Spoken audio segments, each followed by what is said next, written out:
Assalamualaikum warahmatullahi wabarakatuh. Kami dari kelompok 21 ingin menjelaskan tentang integrasi nasional dan potensi ancaman integrasi nasional. Integrasi nasional merupakan proses menyesuaikan dan mempersatukan bangsa Indonesia yang beragam sehingga tercipta keserasian dan keselarasan secara nasional. Mempertahankan integrasi nasional Indonesia adalah tindakan yang harus dilakukan setiap waktu. Apalagi negara Indonesia terdiri dari banyak suku, bangsa, dengan masyarakat yang memiliki karakteristiknya masing-masing. Selain itu, secara geografis, Indonesia merupakan negara kepulauan yang diapit oleh dua benua, yaitu benua Asia dan benua Australia, serta berada di antara dua samudra, yakni Samudra Hindia dan Samudra Pasifik. Posisi strategis ini menguntungkan Indonesia, tetapi juga menyimpan tantangan terhadap integrasi nasional. Berikut adalah beberapa faktor pendorong integrasi nasional. Yang pertama, adanya persamaan sejarah, rasa senasib dan seperjuangan pada zaman dahulu yang digunakan untuk kemerdekaan Indonesia dan lepas dari penjajah, sehingga mendorong adanya integrasi nasional.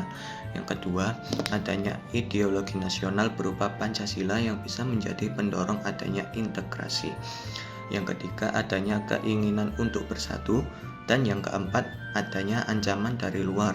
Ancaman dari luar ini perlu diminimalisir agar integrasi nasional dapat terwujud di setiap lapisan masyarakat yang ada di seluruh wilayah Indonesia.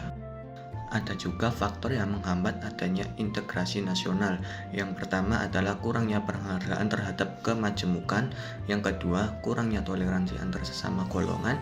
Yang ketiga, kurangnya kesadaran dalam diri masing-masing rakyat Indonesia.